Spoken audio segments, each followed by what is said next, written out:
find someone who will love you better. Makes you focus, drives you. It shows you an agenda. That's right. Awesome! Mama Helen and You with Dr. Helen Obish-Jaffor, showing every day at 8:30 a.m. and 6:30 p.m. West African time on the African Broadcasting Network, ABN.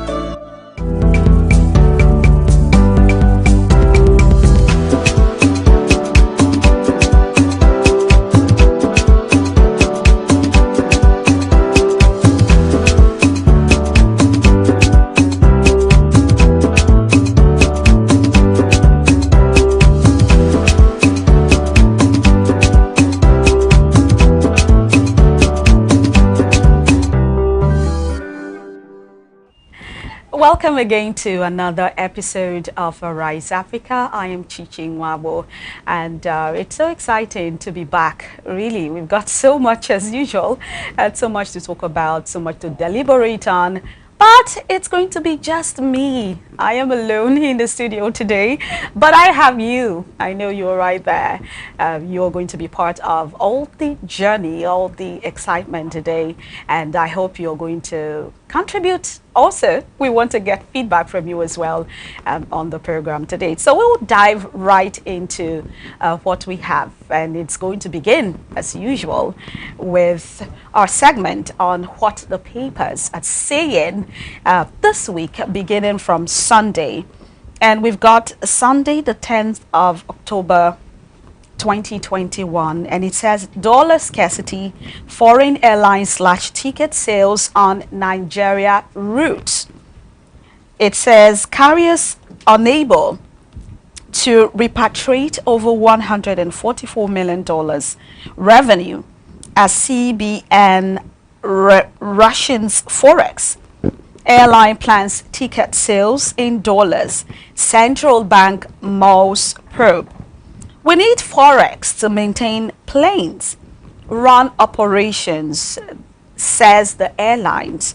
That story is on page 1 of Sunday Punch newspapers.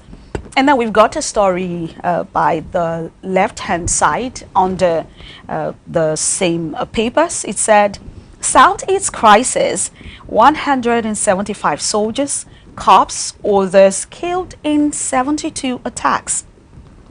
And we've got more details under where it says 45 police stations, NEC officers burned, 700 arrested in Ebonyi. Well, we do hope that peace would return to the Southeast, one of the most peaceful regions. It was until recently when we got to see that a lot of crisis brewing in that region. It's really unfortunate because as we grow, we expect development, we expect peace, we expect tolerance, we expect people to know that for prosperity and for economic growth, there's a need to maintain peace. That is central to prosperity. And you got a story on budget, 2022 budget, on the top left-hand corner of Sunday Punch. It says 2022 budget, Buhari to spend 12.5 billion naira on presidential air fleet. National carrier gets 400 million naira allocation despite failure to take off. Federal government appropriates 20 billion naira for second Abuja airport runway. And that story, it's on page 4 and 11 of the Sunday Punch. And we move on now to Monday. Energy crisis set to push petrol, diesel prices above 350 naira per litre. I'm sure people don't want to hear this kind of news. But we've got more hurdles for consumers as LPG electricity prices soar. Stakeholders fear increase in poverty, food items, FX scarcity, and job losses. Continuing petrol subsidies postponing the evil day. Experts warn. The story is on page 1 and continues on page 2 of the Guardian newspapers. Girl Child Day, nothing to celebrate. Our girls have been left behind, advocates lament. It's no news that Monday this week, the International Day of the Girl Child was marked all over the world. So coming from Nigeria, experts harp on improved girl child education for natural development.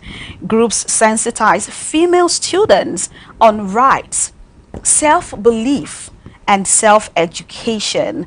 The story is on page 1 of the Guardian newspapers and continues on page 2. You're going to see more on that on the show today. So just make sure that you keep watching and you keep staying tuned.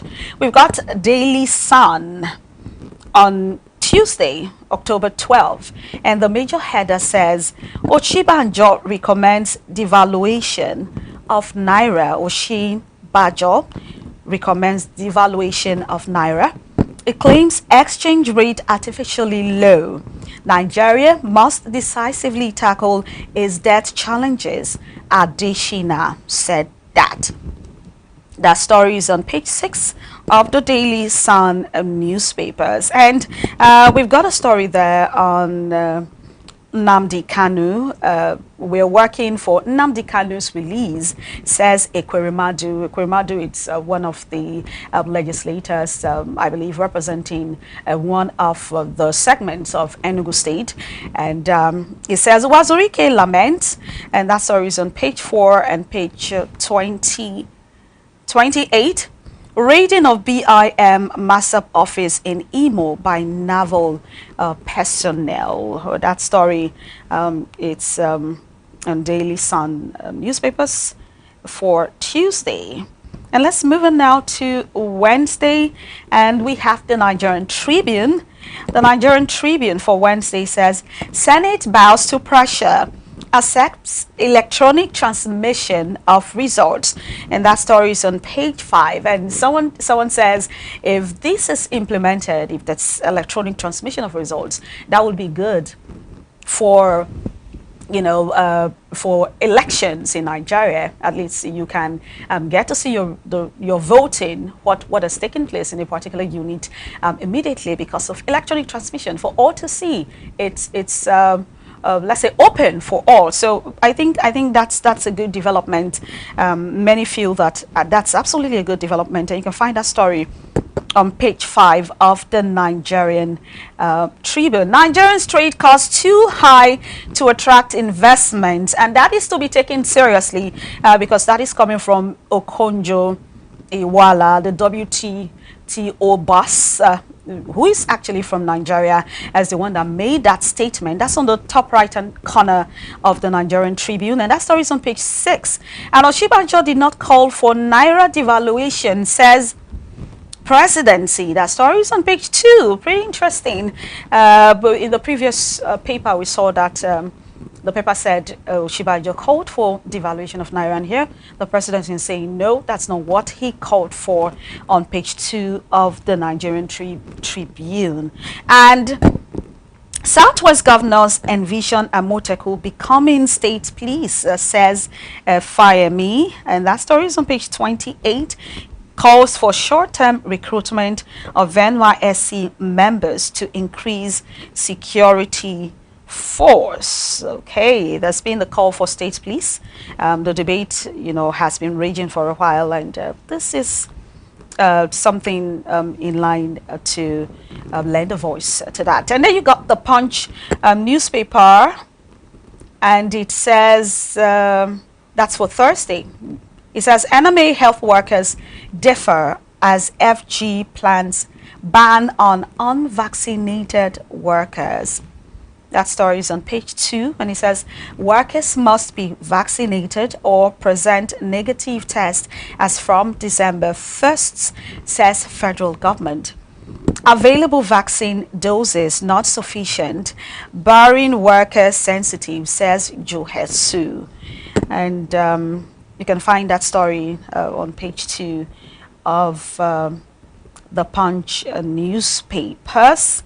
And we've got Reps Fort budget deficit loans. $57 oil benchmark threatens MDAs. That's something on Business News on the Punch. That story is on page 19. And then moving on to today being Friday, the 15th of October 2021, and that's the middle of the month. It says IU's consensus pick as PDP chair stirs debate on zoning.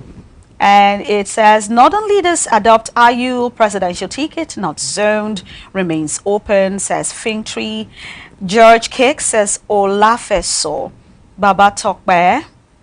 Reserve comment. National Convention PDP extends date for sailor forms. Arewa groups commend choice, others reject. IU insists North Central deserves presidency in 2023. Pandef tells Northerners to wait till 2031 for presidency. That story is on page 1 and continues on page 6 of the Guardian newspapers. World Food Day. Conflicts push 12.8 million Nigerians to hunger. Well, that's really sad news. Nigeria, third of 15 countries facing greatest food insecurity. IDPs in Benue, nation's food basket about 2 million. Nigerians to depend on food imports, smuggling till 2050. That is on page 1 and continues on page 6 of the Guardian newspapers. That's not good news. It's really sad. We hope that there's a way we can bridge the gap in terms of the population and the food that is required. Daily Sun for today says North settles for IU as PDP national chairman. Ex-Senate president beats Shema Ningi. Why will win presidency? Former education minister says that. And you got a picture there where you have the Senate chief whip, Dr. Orji Uzokalo, president of Djibouti, Ismail Omar Gwala, an ambassador and deputy permanent representative to the African Union, and UNECA Center. Pretty interesting picture. And let's see. We also got Fayemi Sorolu Obaseki. El Rufai make case for state police. Oshibaja urges governors to deepen investment in areas of comparative advantage. The story is on page 26. IU's emergencies chair North gets PDP's not to contest 2023 presidency. The story is on page 2 of the Punch newspaper. It was put in black and white. The North Central world context. That's Barjay. North can't produce president. Chairman, same time, says George.